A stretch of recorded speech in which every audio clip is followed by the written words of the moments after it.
There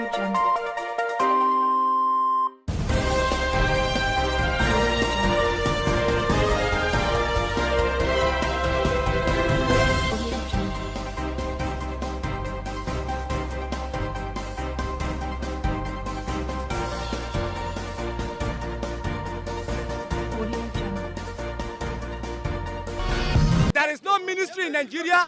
There is no parastatals in Nigeria. There is no paramilitary and military in Nigeria that is not corrupt. Corruption is part of Nigerian system. When you are talking, when you are talking about Magu, I could recollect when they were about to appoint Magu into the seat during year 2015. Saraki and others were trying to tell them that this man is corrupt, but they said no, all because they want power. They want their people to be there. Yes. And they succeeded. Share the money. You understand? And Magu got there, and we've seen what Magu has done. Every one of them is corrupt. No one is excluded. Nobody.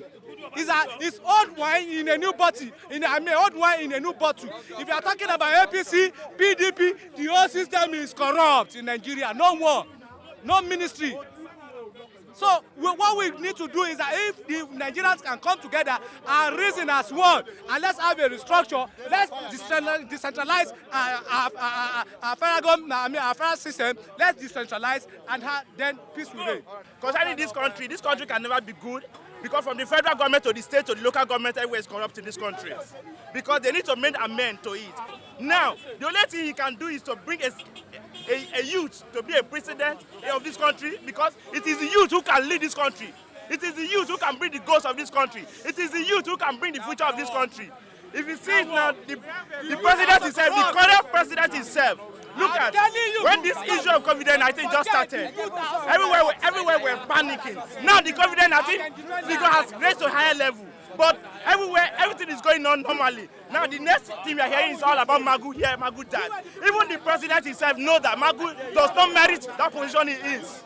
He knows it very well, but he doesn't want to do anything about it because he's using it to operate one way or the other. Please, we need to do something about this thing now, before it's too late. Thank you. This question. All right. Can you just tell us the presidents, I'm talking about ex-presidents of Nigeria, that perform better than the ex-president Olusegun Obasanjo? Okay, good. Even the president. I love this question. He said, can I tell him, the ex-president of Nigeria that has performed better than Olusegun Obasanjo, which I can tell you, unfortunately, I don't like the man, but he seems to be the best, Jonathan. That's the truth. I don't like him, but when I look at everything, Jonathan seems to be the best, because I know in Jonathan government, nobody was even complaining. Nobody at all. Everybody was living fine. Nothing. Everything was smooth. We are hearing about corruption. Listen to me. We are hearing about corruption in Jonathan's government, but we did not see the corruption. But now we are seeing the corruption. So that's the only difference. On Jonathan time, we are hearing it, we did not see it. But Buhari time, we are hearing it, we are seeing it, and we are even swimming with it. That's the truth. That is why I said an ex-president that is better than Olusegun Obasanjo is. And let me tell you something. No matter where you take it, where you compare, Jonathan remains the best. While you take, listen, Jonathan remains the best no matter anything. So you telling me about another president, I don't know. But one thing I want to tell fellow Nigerians, please, please, please, in this country, we don't have any good leader. Despite I said Jonathan, he's not a good leader. We have not gotten a good leader. Until then, when we get a good leader, we are going to do. But you know what? When I become the second governor of Imo State, I will become the Nigerian president.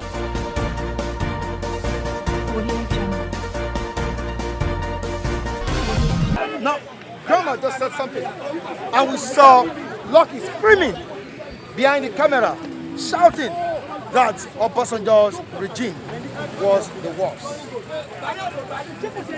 Grandma also came on board that Jonathan's regime was better off Obasanjo's administration. Now, from your own point of view, from your own perspective, the world wants to hear. Can you compare the administration of Obasanjo to other administrations? Actually, I respect people for their opinion, irrespective of how opinion looks, whether it's sentimental in nature is selfish in nature. I respect people for their opinion. But comparing regimes from one to another, I think Obasanjo is more of a nationalist than whether Jonathan or even Buhari. Because Obasanjo is more of a detribalized Nigerian. During his tenure, he actually gave effect to that section of the Constitution that talks about federal character. To that section of the Constitution that talks about federal character, because in effect, in the Constitution, there is federal character.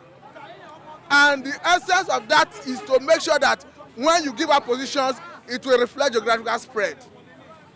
But in this current dispensation, it has been eroded. They are not paying attention to that federal character. Jonathan, to an extent, maintained it, but Obasanjo was a better nationalist. Now, looking at governance generally, Obasanjo was somebody who had goodwill, willpower. By implication, if Obasanjo decides to take an action, he will follow it through, and he will achieve it. So, if he decides to make a mistake, he will make that mistake because he has that goodwill. But I think the problem Jonathan had was that willpower. He didn't have that willpower to take authority because the buck rests with him. And at the end of the day, he will take the blame or the credit. He delegated authority, and he was not exerting that authority as a leader to make them answerable for whatever they have done. Now, looking at this government, I think this government is a government that doesn't listen to people. I mean, this current dispensation. I say this particularly because if Mr. Magu, that was rejected twice when Saraki held sway as the Senate leader for perceived corruption and some allegations raised against him by DSS. The same government that refused to see reason to sack Magu is now waking up today to say Magu is not the best person. I think they didn't listen. And this is a man who has served for 5 years in acting capacity. Don't forget that the Constitution allows for a 4-year term. So somebody who have not been confirmed, who is not confirmed, who was not there in substantive position, acted for good 5 years. And after the 5 years, you are now coming up with allegations that are too monumental in nature that is threatening the even economy of the country. Now, looking at the economy, looking at the country, because you asked me, I should compare the governments. Looking at the government one by one in terms of security, I think when Obasanjo was there, the country was better policed, both military-wise, both against external aggression, both against internal aggression. I think it was in a better hand, because we are not seeing much of internal. But again, I think Obasanjo, just like any other military leader, overused power in some areas. I say this particularly because when some police personnel were killed in Udi, he gave order that we saw almost a genocide in Udi. So you call that one the best president? So what I'm saying in essence is, if he decides to take an action, he has that willpower. Then looking at when Jonathan was there, Boko Haram was. Looking at when Jonathan was there, Boko Haram was a major issue. Yes, but that notwithstanding, there was so much political angle to that to the Boko Haram to frustrate that government. I can tell you that the former, or rather the impeached governor of Adamawa State, in the person of Murtala Nyako, went all the way from Nigeria to America to hold a press conference accusing the then President Jonathan of trying to exterminate the northern youths because the military was giving hard blow to the Boko Haram. So there was no unity of purpose. There was no synergy among all the federating components to make sure they fight the Boko Haram to a standstill. Now, looking at Boko Haram the way it stands today, looking at security the way it stands today, one would have felt that Mr. President, having come from a military background, that today would have seen end to Boko Haram insurgency. And we all saw his inaugural speech, how he mandated the Chief of Army Staff to relocate to Borno until the insurgency is finally subdued. But I tell you that it was embarrassing. At a point, we saw how Chadian soldiers came into Nigerian soil and was fighting Boko Haram. We saw a good chunk of ammunition that was recovered from Chadian soldiers. Though Nigerian soldiers later came to refute it that they didn't come to Nigerian soil to fight. But it's on record that they gave a serious blow, a deadly blow to Boko Haram. So security-wise, Nigeria was better policed under Obasanjo. It was fair during Jonathan time. But now, economically, I think Obasanjo did a very good job. Because when he came on board, Nigeria was having economic crisis. And he went around to bring people on board. He went around to make sure to campaign for debt relief. And at the end of the day, he got Paris Club, International Money Fund to relieve us of most of those debts. Now, he brought in some technocrats to manage the economy, and it yielded results. Coming to Jonathan actually handed the economy to eggheads. If you look at the profile of Okonjo-Iweala, who was the then coordinating minister and minister of justice, her profile speaks volume. No wonder she's being considered as the DG of the World Trade Organization currently. Now, under Jonathan, the economy was thriving. Nigeria was adjudged as one of the best growing economy in Africa. Now, looking at this government, when it comes to economy, it started from a very bad note. The way this government started was from a very bad note. The major crisis that hit Nigerian economy when Buhari came on board in 2015 was when he came with the idea of TSA. TSA, as laudable as it is, was a brainchild of Jonathan. But when Buhari came on board, according to Jonathan, the way it was running, there was a timeline when TSA would take effect. But Buhari came in as a military man he is, he gave a deadline that TSA should commence. And when Nigerian government, through Menta, which the government contracted the TSA to mop up Nigerian money in all the commercial banks. At the end of the exercise, they realized 3.1 trillion naira from the economy, which they mop up from different commercial banks. In an economy, you remove that chunk of money, it must have shock. No wonder, after the TSA, all we saw, the then Minister of Finance, in the presence of Adiosu, was saying is how to inject money into the economy, because the economy was struggling. The economy was starved of funds. So it was a right policy, but implemented at a wrong time. Because don't forget that at the time that TSA was implemented, crude oil was already threatened globally. The price was already falling. So it was not the right time to implement that policy. So the government got it wrong. And I tell you that up to today, the impact of that policy is still hitting hard on this economy. There is no perfection in humanity. Himself admitting that he made mistakes, whether genuine or otherwise, I think those mistakes would have caused some person's consequence, some irreparable loss.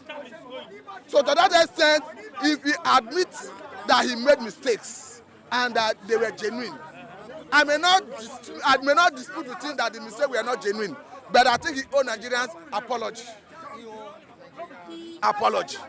Because if I am in a position of authority and I make mistake, and that mistake might be repugnant to the ethics of the Constitution, and that mistake may have caused some people some injury, some damages, some irreparable loss, then I think I owe people apology.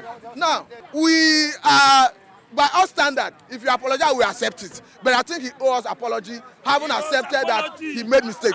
Then looking at the government not listening to him when he speaks.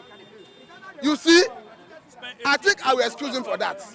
Because from what I'm seeing, this government, current government, doesn't have listening ear. If they do, I don't see any reason why Magu will be in the saddle for a good 5 years, having been rejected twice by a considered authority of the Charlo Chamber of Nigerian Senate, and having been indicted by DSS, DSS is the engine room of security when it comes to any country. So why should Mr. President allow that man to be in the saddle for a good 5 years in acting capacity when he has been indicted?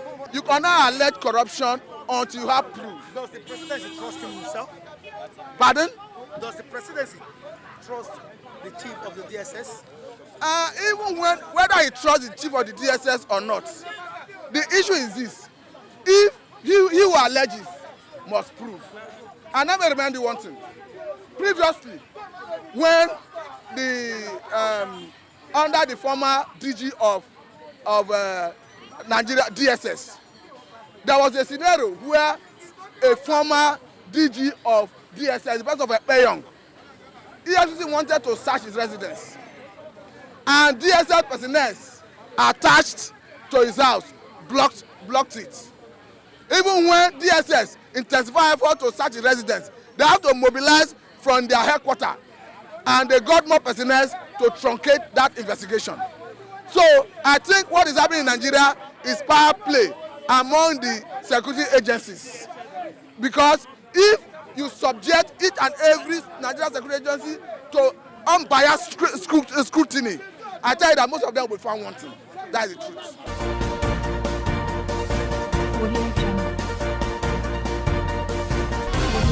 Okay, thank you, Ms. Of course, from the position of the ex-president in the person of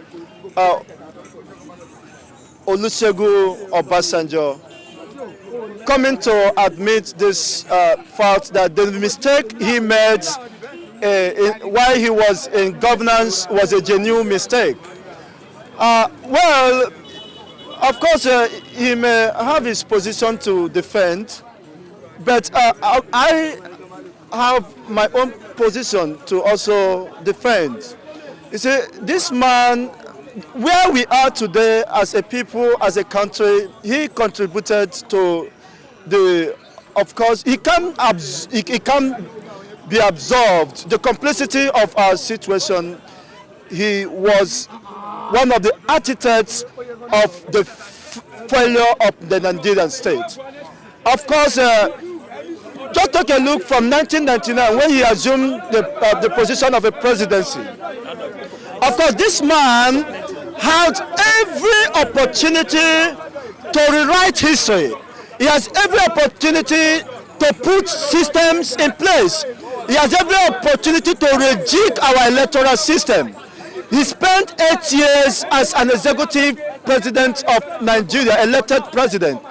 And what are his achievements? What are his antecedents?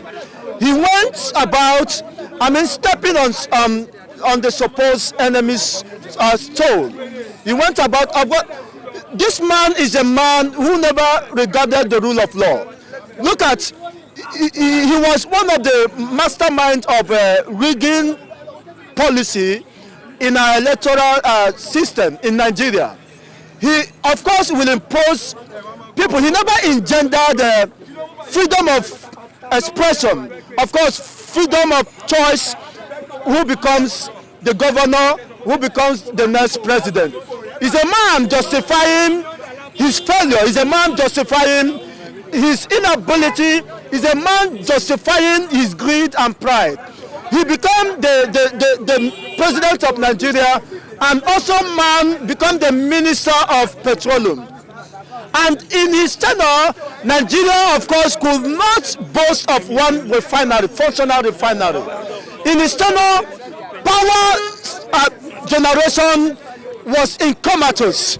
Of course, they proposed a 16 billion naira project for power just went down without anybody questioning the veracity, the questioning or bringing him to question. And this is the man that is saying to the world that his, failures are justifiable.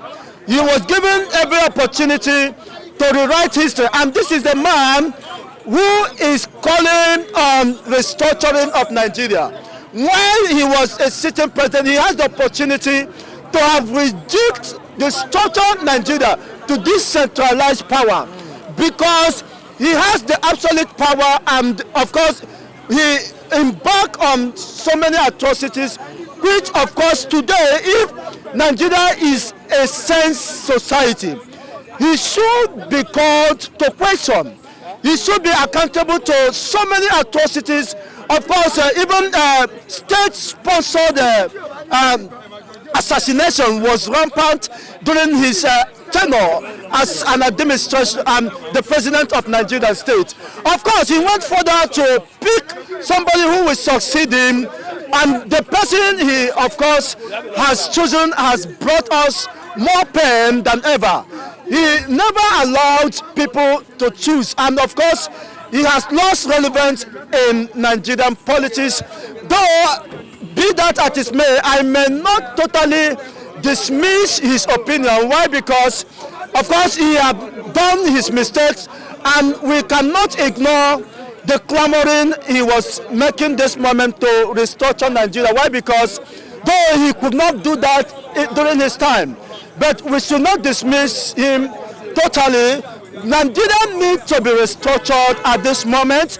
We have learned from the mistakes. We are not ready to continue with the mistakes.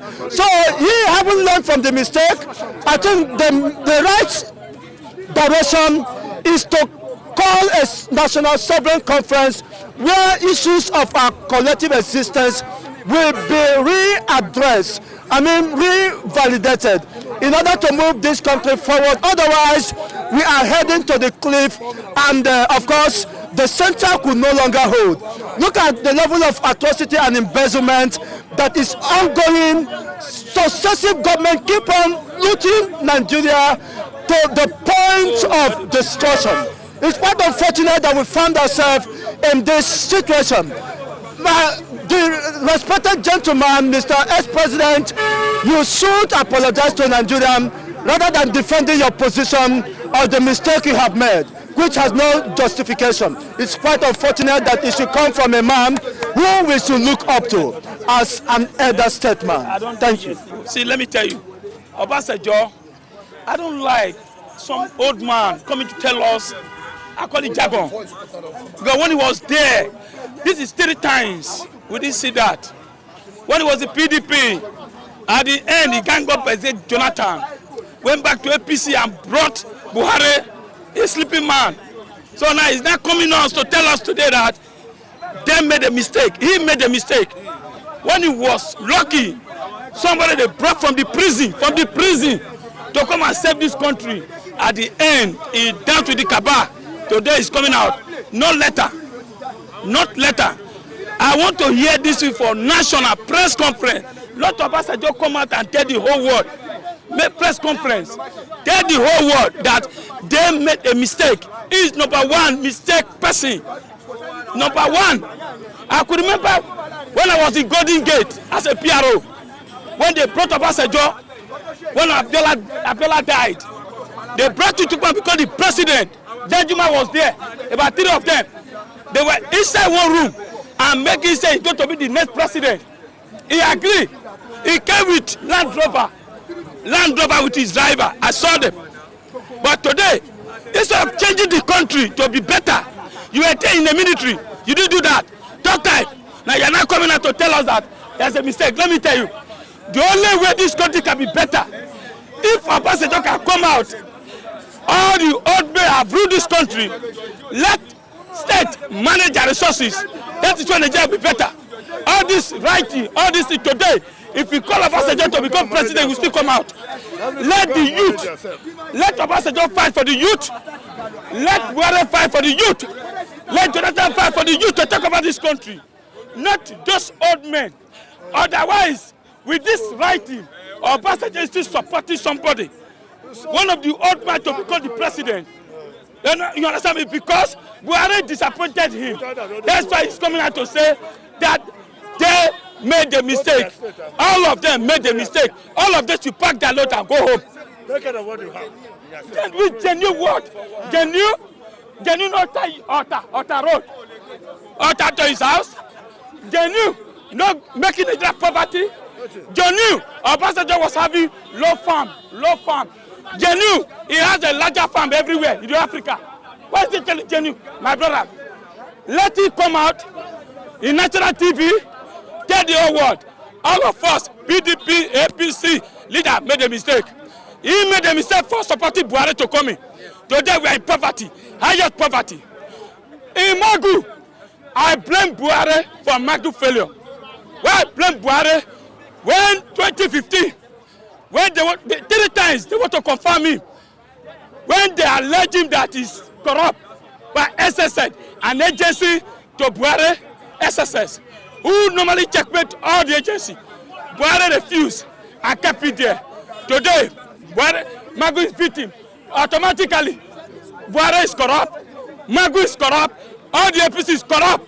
So if they are accusing Magu, that means the head is the white corruption. So all of them are corrupt, they should go. Obasanjo too is corrupt, all of them is corrupt, let them go. Coming out to tell all this, I am not agree. All I agree that let the state manage their resources, they will be better.